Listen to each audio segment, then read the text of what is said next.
नमस्कार दोस्तों, हमारे यूट्यूब चैनल टीचिंग मंत्रा में आप सभी का हार्दिक स्वागत है। मैं आप लोगों के लिए पुनः जीएस के और करंट से संबंधित जो है 50 प्रश्नों की महत्वपूर्ण श्रृंखला को लेकर के उपलब्ध है। आशा करते हैं आप सभी लोग स्वस्थ होंगे, मस्त होंगे। तो चलिए आइए सभी लोग हमारे चैनल से जुड़ जाइए और जिन भाई बहनों ने हमारे यूट्यूब चैनल को सब्सक्राइब नहीं किया है सभी लोग सब्सक्राइब कर लें और बेल आइकन को प्रेस कर दें। जाने से पहले एक लाइक और एक शेयर कर दें, क्योंकि आपके एक लाइक से जो हमें मोटिवेशन मिलता है और हम जो है और भी ज़्यादा वीडियो लेकर के आने के लिए उत्साहित रहते हैं। तो और किसी भी भाई बहन का अगर कोई किसी प्रकार का अगर सुझाव हो तो कमेंट बॉक्स में वो ज़रूर दे कि अगर उसको जो है प्रैक्टिस सेट के अलावा जो है कुछ और भी डीप नॉलेज के साथ जो है टॉपिक वाइज अगर उसको पढ़ना है या टॉपिक वाइज प्रैक्टिस सेट चाहिए, अलग अलग जो है विषयों की, जैसे संविधान की अलग चाहिए, करंट की अलग चाहिए, तो कमेंट बॉक्स में ज़रूर बताएं। तो उसके अनुसार जो है हम लोग अपने वीडियो को लेकर के आएंगे। तो आप चलिए प्रश्न नंबर 1 के चलते समय को ध्यान में रखते हुए और सभी लोग कमेंट बॉक्स में इसका आंसर जरूर दीजिएगा। तो प्रश्न नंबर 1 स्क्रीन पे आ चुका है। प्रधानमंत्री की ग्राम जो है सड़क योजना है, बताइए। आमों के सड़क संपर्क में वृद्धि तथा निर्धनों में सर्वाधिक निर्धनों को सस्ती दरों पर खाद्यान्न उपलब्ध कराना। और बी कहता है अनधिकृत व्यक्तियों द्वारा बिजली का दुरुपयोग करने हेतु क्षेत्र में गश्त की व्यवस्था कराना। और सी कहता है पुलिस को अपराधियों की वृद्धि पर नियंत्रण पाने हेतु घटनास्थल पर तेजी से पहुंचाना। और आपका डी कहता है उन गांवों में जो सड़क से भली भांति संबद्ध नहीं है सामुदायिक जीवन का विकास करने हेतु। तो बताइए प्रधानमंत्री ग्राम सड़क योजना का क्या हुआ था। तो जो है इसकी शुरुआत जो है आपकी कब की गई थी। तो प्रधानमंत्री ग्राम सड़क योजना की जो है शुरुआत जो है सन 25 दिसंबर, कब, तो आपके 25 दिसंबर सन 2000 में, ठीक, कब, सन 2000 में इसकी शुरुआत की गई थी। ठीक है, और ये इसका राइट आंसर क्या है, तो right answer option number D is a right option. ठीक है, इसमें जो है उन गांवों में जो सड़क से भली भांति संबद्ध नहीं थे सामुदायिक जीवन का जो है विकास हेतु उनका जो है प्रधानमंत्री ग्राम सड़क योजना का इसका लक्ष्य था। ठीक है, तो इसकी शुरुआत 25 दिसंबर सन 2000 को की गई थी। चलते नेक्स्ट प्रश्न आपको जो है दूसरा स्क्रीन पे आ चुका है। कथन ए कहता है विकास की ऊंची दर के साथ शिक्षित बेरोजगारी बढ़ती है। और कारण कहता है यह तभी होता है जब व्यावसायिक शिक्षा की कमी होती है। तो बताइए, नीचे कोड दिया गया है, उसका प्रयोग करते हुए सही उत्तर का आप चयन कीजिए। ए कहता है ए आर दोनों सही है, आर ए का सही व्याख्या करता है। और बी कहता है आर ए दोनों सही है परंतु आर ए की सही व्याख्या नहीं कर रहा है। और सी कहता है ए सही परंतु आर गलत है। और डी कहता है ए गलत परंतु आर सही है। तो बताइए राइट आंसर क्या है, तो ए आर दोनों सत्य है और आर ए का जो सही स्पष्टीकरण भी करता है। ठीक है, इसलिए option A is the right option, क्योंकि विकास की जो ऊंची दर में के साथ शिक्षित बेरोजगारी बढ़ती बिल्कुल सही है। यह तभी होता है जब व्यावसायिक शिक्षा में कमी होती है। ठीक है, तो इसलिए right answer option number A is the right option. Next प्रश्न आपका जो है तीसरा, आम भारतीय बीमा योजना सामाजिक सुरक्षा प्रदान करती है, बताइए क्या। आपके सामने चार ऑप्शन है। ग्रामीण क्षेत्र के सभी श्रमिकों को प्रदान करती है। ऑप्शन बी कहता है ग्रामीण क्षेत्र में निर्धनता की रेखा से नीचे रहने वाले सभी भूमिहीन श्रमिकों को। और जो है आपका सी कहता है शहरी क्षेत्र के सभी श्रमिकों को। और डी कहता है ग्रामीण व शहरी दोनों क्षेत्रों के सभी श्रमिकों को। बताइए तो राइट आंसर क्या है, तो राइट आंसर आपका जो option number B is the right option. ठीक है, ये आम भारतीय बीमा योजना जो सामाजिक सुरक्षा प्रदान करती है किसको, तो ग्रामीण क्षेत्र में निर्धनता की रेखा से नीचे रहने वाले सभी भूमिहीन श्रमिकों को। और इसकी शुरुआत कब की गई थी, तो इसकी शुरुआत जो है 2 अक्टूबर क्या, सन 2007। ठीक है, सन 2007 को जो है इसकी शुरुआत की गई थी, किसकी, तो आम भारतीय बीमा योजना सामाजिक सुरक्षा। ठीक है, तो इसका राइट आंसर क्या है, option number B is the right option. चलते हैं नेक्स्ट प्रश्न आपका जो है चौथा, प्रधानमंत्री आवास योजना की समयावधि बताइए क्या थी, 2014 से लेकर के 2021 तक। या ऑप्शन बी कहता है 2014 से लेकर 2024 तक। और सी कहता है 2015 से लेकर के 2022 तक।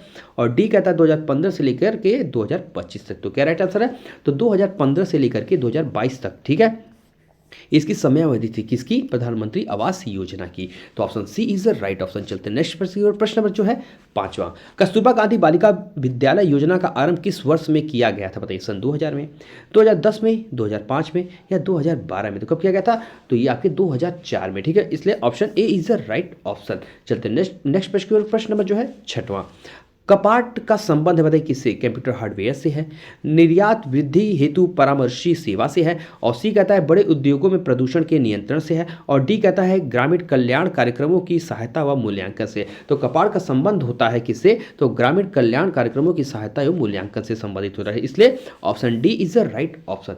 चलते हैं नेक्स्ट प्रश्न आपका जो है सातवां, भारत में प्रचंड बेरोजगारी पाई जाती है, बताइए। कृषि क्षेत्र में, सेवा क्षेत्र में, औद्योगिक क्षेत्र में या ऑप्शन डी कहता है व्यापार क्षेत्र में। तो जो भारत में प्रचंड बेरोजगारी है वो कहाँ पाई जाती है? कृषि क्षेत्र में। Option A is the right option. प्रचंड बेरोजगारी से तात्पर्य ये होता है कि जहाँ पे जैसे कृषि क्षेत्र में ही जो है कि अगर 4 व्यक्तियों का काम है तो वहाँ पे 10 व्यक्ति लगे रहते हैं, तो उसी को क्या कहते हैं? प्रचंड बेरोजगारी कहा जाता है। ठीक है, मतलब जितनी आवश्यकता है उससे अधिक लोगों का लगा रहना ही प्रचंड बेरोजगारी के अंतर्गत आता है, इसलिए option A is the right option. चलते हैं नेक्स्ट प्रश्न आपका जो है 8वां।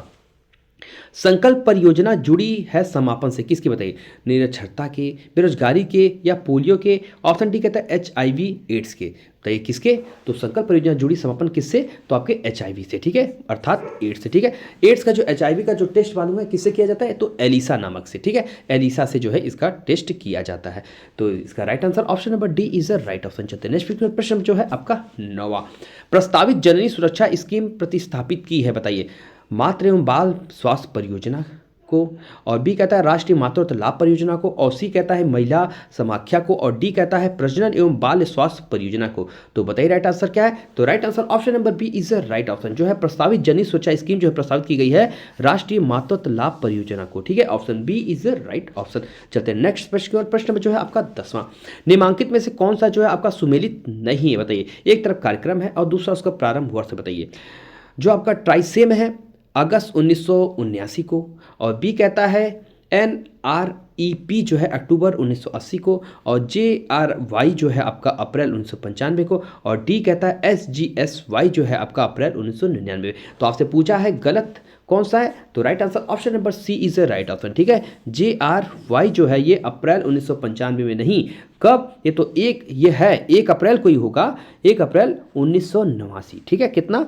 1989, 89। ठीक है, और इसका जो है JRY का जो होता है इससे तात्पर्य है जवाहर रोजगार योजना। ठीक है, JRY का जो अर्थ है जवाहर रोजगार योजना की शुरुआत कब की गई थी? तो 1 अप्रैल 1989 को हुई थी। इसे जो प्रधानमंत्री, कौन से प्रधानमंत्री ने? तो राजीव गांधी ने शुरू किया था। ठीक है, यह योजना जो है राष्ट्रीय ग्रामीण रोजगार कार्यक्रम और जो है ग्रामीण भूमिहीन रोजगार गारंटी कार्यक्रम को मिलाकर शुरू की गई थी। ठीक है, तो आप सब लोग नोट कर चुके होंगे। चलते नेक्स्ट प्रश्न, इससे आपसे नहीं पूछा था, तो option C is the right option. चलते प्रश्न नंबर 11वां स्क्रीन पे आ चुका है। विशिष्ट कृषि में किसान अपने जोत से अपनी कुल आय का कम से कम कितना प्रतिशत प्राप्त करता है? बताइए 35, 45 या 60%, और ऑप्शन डी कहता है 50%। तो कितने प्रतिशत? तो है अपने जोत का जो है 50% प्राप्त करता है। Option D is the right option. चलते नेक्स्ट प्रश्न आपका जो है 12वां। शुष्क खेती में वार्षिक वर्षा कितने सेंटीमीटर से कम पाई जाती है? बताइए 50% से कम, 20%, 40%, और ऑप्शन डी है जो आपका 35%। कितना? तो 50% से कम वर्षा पाई जाती है। Option A is the right option. चलते हैं नेक्स्ट प्रश्न आपका जो है 13वां। रैचिंग पद्धति किस देश में बहुतायत जो है रूप में जो है पाई जाती है? बताइए ऑस्ट्रेलिया में, अमेरिका में, ब्रिटेन में। ऑप्शन डी कहता है चीन में। तो कहाँ पे? तो आपके ऑस्ट्रेलिया में जो है बहुतायत रूप में पाई जाती है। कौन सी? तो रैचिंग पद्धति। Option A is the right option. चलते हैं नेक्स्ट प्रश्न आपका जो है 14वां। भारत में सामान्यतः खेती की कौन सी पद्धति अपनाई जाती है? बताइए विशिष्ट खेती, शुष्क खेती, मिश्रित खेती, और डी कहता है रैचिंग खेती। तो बताइए कौन सा है राइट आंसर? तो भारत सामान्यतः जो है मिश्रित खेती पाई जाती है। ठीक है, इसलिए option C is the right option. इस पद्धति का जो है प्रयोग किया जाता है। चलते हैं नेक्स्ट प्रश्न जो है आपका 15वां।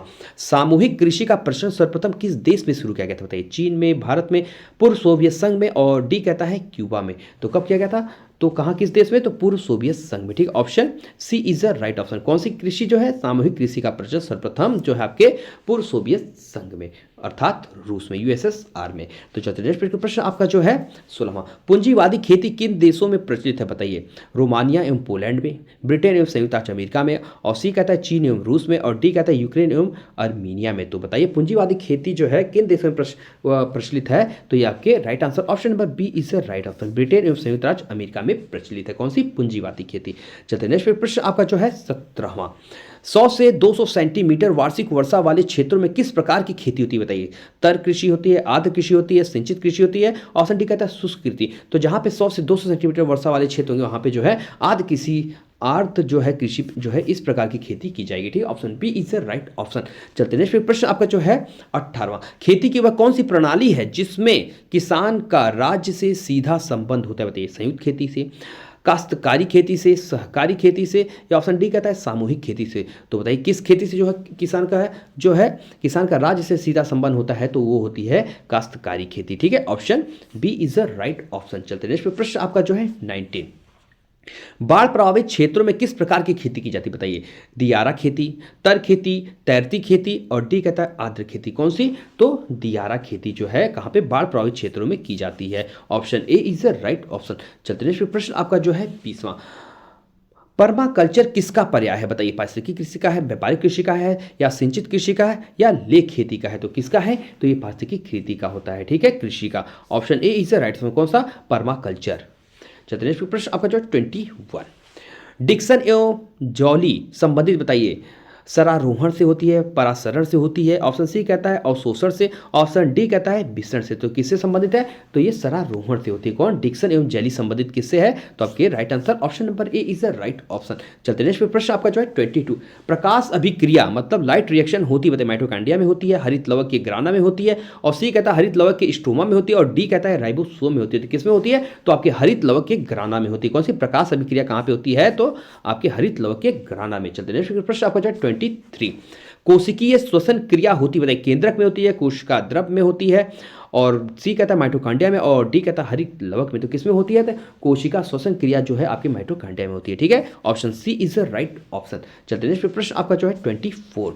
कोशिकीय श्वसन का प्रारंभिक भाग ग्लाइकोलाइसिस कहाँ संपन्न होता है बताइए। कोशिका कला में, केंद्रक में, माइटोकॉन्ड्रिया में, और डी कहता है कोशिका द्रव में। तो कहाँ पे ये संपन्न होता है? तो कोशिका द्रव में कहाँ पे संपन्न होता है? तो कोशिका द्रव में। Option D is the right option.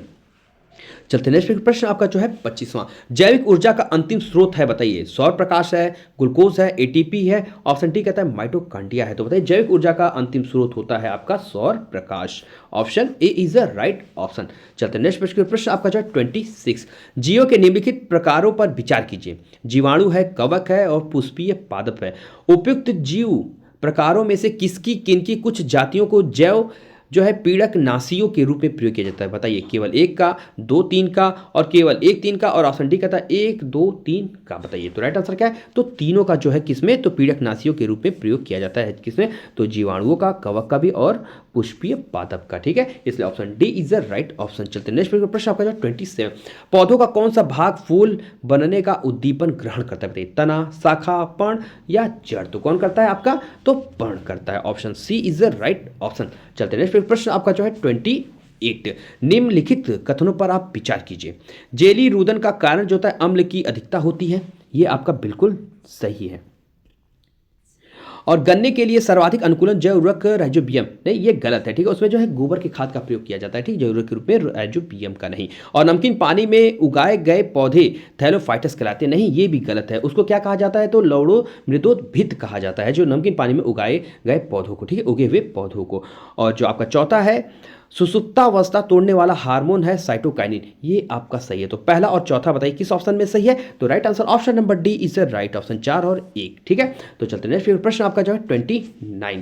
निम्नलिखित में से कौन सा एंजाइम ग्लूकोज को इथेनॉल में परिवर्तन करने को प्रेरित करता है बताइए। जाइमेज करता है, या इनवर्टरेज करता है, मतलब इनवर्टेज करता है, और माल्टेज करता है। ऑप्शन डी कहता है डायस्टेज करता है। तो कौन करता है राइट आंसर? तो जाइमेज करता है, ठीक है। जाइमेज क्या करता है? तो एंजाइम ग्लूकोज को इथेनॉल में परिवर्तन करने को प्रेरित करता है। Option A is the right option. चलते हैं प्रश्न आपका जो है 30। सूखा सहिष्णुता से संबंधित हार्मोन बताइए क्या है। एब्सिसिक अम्ल है, या इंडोल एसिटिक अम्ल है, और सी कहता है जिब्रेलिन है, और सी डी कहता है साइटोकाइनिन। तो बताइए सूखा सहिष्णुता से संबंधित हार्मोन कौन सा होता है? तो एब्सिसिक अम्ल होता है, ठीक है, एब्सिसिक अम्ल। Option A is the right option. चलते हैं प्रश्न आपका जो है 31। प्रोटोकॉल का वह समूह जो सभी ट्रांसमिशन एक्सचेंजेज को इंटरनेट के एक ओर से दूसरी ओर भेजने को परिभाषित करता है कहलाता है, क्या कहलाता है? CSMA/CD कहलाता है, और बी कहता है TCP/IP कहलाता है, और सी कहता है FDDI कहलाता है, और डी कहता है उपरोक्त में से कोई नहीं। तो बताइए राइट आंसर क्या है? तो राइट आंसर TCP/IP कहलाता है, ठीक है। इसका फुल फॉर्म क्या होता है? तो TCP का जो फुल फॉर्म होता है ट्रांसमिशन कंट्रोल प्रोटोकॉल होता है, ठीक है। TCP का फुल फॉर्म जो है ट्रांसमिशन कंट्रोल प्रोटोकॉल होता है, और IP का होता है इंटरनेट प्रोटोकॉल होता है, ठीक है। ये जो होता है सूट का एक हिस्सा है, जो इंटरनेट प्रोटोकॉल सूट इंटरनेट और इसी तरह के कंप्यूटर नेटवर्क में इस्तेमाल होने वाले क्या है? संचार प्रोटोकॉल के एक सेट होते हैं, ठीक है। इसलिए right answer option number B is the right option. चलते हैं नेक्स्ट प्रश्न आपका जो है 32। भारत में साइबर सुरक्षा घटनाओं पर रिपोर्ट करना निम्नलिखित में से किसके या किनके लिए विधिवत अधिदेशात्मक है? बताइए। सेवा प्रदाता मतलब सर्विस प्रोवाइडर, डेटा जो है सेंटर, और तीसरा कहता है कारपोरेट निकाय मतलब बॉडी कॉर्पोरेट। नीचे दिए गए कोड का प्रयोग करके सही उत्तर का आप चयन कर बताइए। केवल एक सही है, एक दो सही है, तीन सही है, एक दो तीन सभी सही है। तो बताइए राइट आंसर क्या है? तो आपके तीनों बिल्कुल सही है, ठीक है, इसलिए option D is the right option, ठीक है। तो सेवा प्रदाता भी सही है, डेटा सेंटर भी सही है, और कॉर्पोरेट निकाय जो है इसके अंतर्गत जो है भारत में साइबर सुरक्षा घटनाओं के लिए जो रिपोर्ट का अपना ये जो अधिदेशात्मक है, ठीक है। तो इसलिए option D is the right option. चलते हैं फिर प्रश्न आपका जो है 33, लाइफ आई के संबंध में निम्नलिखित में से कौन सा कथन सही नहीं है? ठीक है, आपसे तीन जो है सही होंगे, एक जो है नहीं सही हुआ, ठीक है। लाइफ आई का विस्तृत रूप है जो लाइट फिडेलिटी मतलब प्रकाश तद्रुपता है, ठीक है, ये बिल्कुल सही है। भारत में लाइफ आई का सफल परीक्षण 29 जनवरी 2018 को सूचना एवं प्रसारण मंत्रालय ने किया था। यही जो है आपका बिल्कुल गलत है, क्योंकि अभी तक भारत में जो है इसका सफल परीक्षण नहीं किया गया है, ठीक है। इसलिए ऑप्शन बी जो है आपसे नहीं पूछा था गलत, सही गलत क्या है? तो यही जो है बी सही है। और सी पी पढ़ लेते हैं, आगे पढ़ लेते हैं। लाइफ आई द्वारा जो है 10 GB और सेकेंड डाटा जो है पर सेकेंड डाटा को 1 किलोमीटर की परिधि में भेजा जा सकता है, ये भी बिल्कुल सही है। और डी कहता है इसका क्रियान्वयन ऑप्टिकल फाइबर नेटवर्क द्वारा किया जाता है, ये भी आपका सही है। इसलिए आपसे गलत पूछा था, तो option B is the right option. चलते हैं प्रश्न नंबर आपका जो है 34, निम्नलिखित में से कौन सा ब्राउजर नहीं है? बताइए। ओपेरा, गूगल एप्स, विवाल्डी और मोजिला फायरफॉक्स। तो सभी लोग को पता है कौन सा नहीं होगा, तो आपका गूगल एप्स जो है ये जो है क्या ब्राउजर नहीं है। ओपेरा है और विवाल्डी है और मोजिला फायरफॉक्स ये जो है ब्राउजर के अंतर्गत आते हैं। चलते हैं फिर प्रश्न आपका जो है 35, इंटरनेट की उस सेवा को जो ऑडियो एवं वीडियो वार्तालाप प्रदान करती है कहलाते क्या कहलाते हैं? Chat, email, video conferencing. और डी कहता है वीडियो चैट। तो क्या कहलाते हैं? तो वीडियो कॉन्फ्रेंसिंग कहलाते हैं। Option C is the right option. चलते नेक्स्ट प्रश्न जो है 36, इंटरनेट एक उदाहरण बताइए। मेन का है, लेन का है, वेन का है या वाईफाई का है? तो किसका है? तो ये लेन का होता है, ठीक है। क्या? इंटरनेट, ठीक है, इथरनेट लिखा है, ठीक है, इथरनेट। तो लेन का फुल फॉर्म होता है local area network. Option B is the right option. चलते नेक्स्ट प्रश्न नंबर जो है 37, भारतीय सुपर कंप्यूटर के जनक कौन है? तो अगर आपसे पूछे भारतीय सुपर कंप्यूटर के जनक तो विजय भाटकर है, ठीक है। कौन है? तो विजय भाटकर है, ठीक है। और किसी ऑपरेटिंग सिस्टम में एक ही समय पर एक से अधिक उपयोगिता की क्षमता को क्या कहा जाता है? तो मल्टीटास्किंग कहते हैं, ठीक है। अगर आपसे कभी प्रश्न पूछे किसी ऑपरेटिंग सिस्टम में एक ही समय पर एक से अधिक उपयोग की क्षमता को क्या कहा जाता है? तो मल्टीटास्किंग कहा जाता है, ठीक है।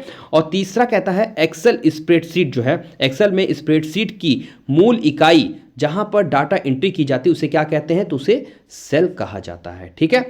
और चौथा कहता है एक प्रोग्राम में अनेकों क्या होते हैं? कैश ब्लॉक होते हैं, ठीक है। एक प्रोग्राम में आपसे पूछे तो कितने कैश ब्लॉक होते हैं? तो अनेकों होते हैं, ठीक है। क्या होते हैं? तो कैश ब्लॉक होते हैं। कंप्यूटर सुरक्षा के संदर्भ में क्रैकर्स, ब्लॉक हैट हैकर्स के नाम से जाने जाते हैं। अगर आपसे पूछे कंप्यूटर सुरक्षा के संदर्भ में किस नाम से जाने जाते हैं, तो उसे क्रैकर्स जो है ब्लॉक हैट हैकर्स के नाम से जाने जाते हैं, ठीक है। अगर आपसे मैं पुनः बताता हूं, कंप्यूटर सुरक्षा के संदर्भ में अगर क्रैकर्स किस नाम से जाने जाते हैं तो ब्लॉक हैट हैकर्स के नाम से जाने जाते हैं। सभी लोग नोट कर चुके हैं। चलते हैं नेक्स्ट प्रश्न नंबर जो है आपका 38, ट्राई के अनुसार जनवरी 2021 में निम्नलिखित में से किस दूरसंचार प्रदाता वायरलेस की बाजार हिस्सेदारी प्रतिशत में अधिकतम थी? बताइए। वोडाफोन आइडिया की, एयरटेल की, रिलायंस जियो की या बीएसएनएल की? तो किसकी थी? तो रिलायंस जियो की थी, ठीक है। Option C is the right option. चलते हैं नेक्स्ट प्रश्न नंबर जो है आपका 39, मोबाइल वर्ल्ड कांग्रेस जो है, मोबाइल वर्ल्ड कांग्रेस 28 फरवरी 3 मार्च 2022 के बीच आयोजित हुई थी। ये कहाँ पे आयोजित बताइए? वेलिंगटन, न्यूजीलैंड के वेलिंगटन में, स्पेन के बार्सिलोना में, और सी कहता है संयुक्त अरब अमीरात के दुबई में, और डी कहता है फ्रांस के पेरिस में। तो कहाँ हुआ था? तो ये बार्सिलोना में, स्पेन के बार्सिलोना में आयोजित हुआ था, ठीक है। Option B is the right option. चलते हैं नेक्स्ट प्रश्न जो है 40, 5 अप्रैल 2018 को केंद्रीय रेल और कोयला मंत्री पीयूष गोयल ने उत्तम ऐप का शुभारंभ किया। इस संदर्भ में कौन सा कथन असत्य है? बताइए। यह ऐप जो है कोयले की पारिस्थितिकी तंत्र में जवाबदेही, पारदर्शिता, प्रभावशीलता और कार्यकुशलता सुनिश्चित करता है। और दूसरा कहता है इसका विकास कोयला मंत्रालय और कोल इंडिया लिमिटेड ने किया था। तो बताइए केवल एक, केवल दो, एक व दो दोनों, और ना तो एक ना तो दो। तो आपसे इसमें पूछा है असत्य क्या है, तो आपके जो है दोनों असत्य हैं, इसलिए option C is the right option. चलते नेक्स्ट प्रश्न जो है 41। ये 10 जो आपके महत्वपूर्ण करंट से संबंधित प्रश्नों की श्रृंखला होगी। हाल ही में शेष भारत ने किसे हराकर ईरानी कप 2023 का खिताब जीता है? महाराष्ट्र को, सौराष्ट्र को, रेलवे, और ऑप्शन डी कहता उत्तर प्रदेश को। किसे? तो सौराष्ट्र को हरा करके जीता है। ठीक है, option B is the right option. चलते हैं नेक्स्ट प्रश्न नंबर 42। कोविड-19 के खिलाफ mRNA टीकों के विकास के लिए इस वर्ष का मेडिसिन का नोबेल पुरस्कार किसे दिया गया? बताइए। कैटालिन कारिको को, डू विशमैन अमेरिका के रहने वाले, पियरे एगोस्टिनी को, और डी कहता ए बी दोनों को। तो किसे? तो ए व बी दोनों को दिया गया है। ठीक है, option D is the right option. चलते हैं नेक्स्ट प्रश्न नंबर 43। केंद्र सरकार ने पुरानी संसद भवन का नया नाम क्या रखा है? बताइए। संविधान सदन, संविधान धरोहर, संविधान मंदिर, और डी कहता है संविधान सभा। तो क्या नाम रखा है? तो संविधान सदन उसका नाम रखा है। Option A is the right option. चलते हैं नेक्स्ट प्रश्न नंबर 44। नीति आयोग द्वारा जारी अक्टूबर माह के आकांक्षी जिला प्रोग्राम मतलब एडीपी की डेटा रैंकिंग में पहला स्थान किस जिला को मिला है? बताइए। बिहार के जमुई, उत्तर प्रदेश के मेरठ, मध्य प्रदेश के इंदौर, उड़ीसा के रायगढ़ को। तो किसे मिला है? तो उड़ीसा के रायगढ़ को। ठीक है, option D is the right option. चलते हैं नेक्स्ट प्रश्न नंबर 45। दुबई में कॉप 28 के दौरान जारी जलवायु परिवर्तन प्रदर्शन सूचकांक मतलब CCPI 2024 में भारत को किस स्थान पर रखा गया? बताइए। 10वें, 7वां, 9वां, 20वां। तो किस स्थान पे? तो 7वें स्थान पर रखा गया है भारत को। ठीक है, option B is the right option. चलते हैं नेक्स्ट प्रश्न नंबर 46। हाल ही में 14वां वर्ल्ड स्पाइस मसाला मतलब कांग्रेस 2023 का आयोजन कहाँ किया गया था? बताइए। चेन्नई, कोची, गांधीनगर, नवी मुंबई। तो कहाँ पे? तो आपके नवी मुंबई में। Option D is the right option. चलते हैं नेक्स्ट प्रश्न नंबर जो है 47। नए संसद भवन में पहला और ऐतिहासिक सत्र किस तिथि को शुरू हुआ था? बताइए। 21 सितंबर 2023 को, 20 सितंबर 2023 को, 19 सितंबर 2023 को, 18 सितंबर 2023 को। कब किया गया था? तो 19 सितंबर 2023 को। Option C is the right option. जो है नए संसद भवन में पहला ऐतिहासिक सत्र 21 तिथि को, तो आपके 19 सितंबर 2023 को शुरू किया गया था। चलते हैं नेक्स्ट प्रश्न जो है 48। किस भारतीय स्थल को यूनेस्को वर्ष 2023 में अपने विश्व धरोहर सूची में शामिल किया? बताइए। शांति निकेतन, होयसल मंदिर, उपरोक्त सभी, और डी कहता है इनमें से किसी ने। किसे? तो उपरोक्त शांति निकेतन को भी और होयसल मंदिर को भी। Option C is the right option. चलते नेक्स्ट प्रश्न नंबर जो है आपका 49। एशिया कप क्रिकेट 2023 का खिताब जो है किसने जीता? श्रीलंका ने, भारत ने, पाकिस्तान, बांग्लादेश। तो किसने? तो भारत ने जीता है। ठीक है, option B is the right option. चलते नेक्स्ट प्रश्न जो है आपका 50। प्रधानमंत्री नरेंद्र मोदी ने दिल्ली के द्वारका में किस नाम से एशिया का सबसे बड़ा कन्वेंशन हॉल IICC राष्ट्र को समर्पित किया है? जो इसका फुल फॉर्म क्या होता है? IICC का फुल फॉर्म होता है India international conveyance and expo centre इसका। ठीक है, इसका मैं पूरा फुल फॉर्म बताता हूँ। India international convention and expo centre इसका नाम है। बताइए किसको राष्ट्र को समर्पित किया है? भारत मंडप, अमृत कलश, यश भूमि या यशो भूमि। तो क्या राइट आंसर है? तो यशो भूमि। ठीक, option D is the right option. तो आज हमारे 50 प्रश्नों की श्रृंखला पे समाप्त होती है। आशा करता हूँ आप सभी को हमारी वीडियो काफी पसंद आई होगी, और आप सभी का हमारे साथ बने रहने के लिए बहुत बहुत धन्यवाद। और किसी भाई बहन का कोई सुझाव है तो जरूर कमेंट बॉक्स में दे, और जिन भाई बहनों ने हमारे चैनल को सब्सक्राइब नहीं किया तो लोग सब्सक्राइब कर ले और बेल आइकन को प्रेस कर दें, और जाने से पहले एक लाइक और एक शेयर दे दें, क्योंकि आपके एक लाइक से हमें मोटिवेशन मिलता है, और शेयर से जो है हमारे परिवारों की संख्या बढ़ेगी और ज़्यादा से ज़्यादा लोगों तक हमारी वीडियो जो पहुँचेगी, और सभी लोगों का जो है थोड़ा थोड़ा भला हो सकेगा। तो आपसे पुनः मुलाकात होगी नेक्स्ट वीडियो में। तो आप सभी का बहुत बहुत धन्यवाद।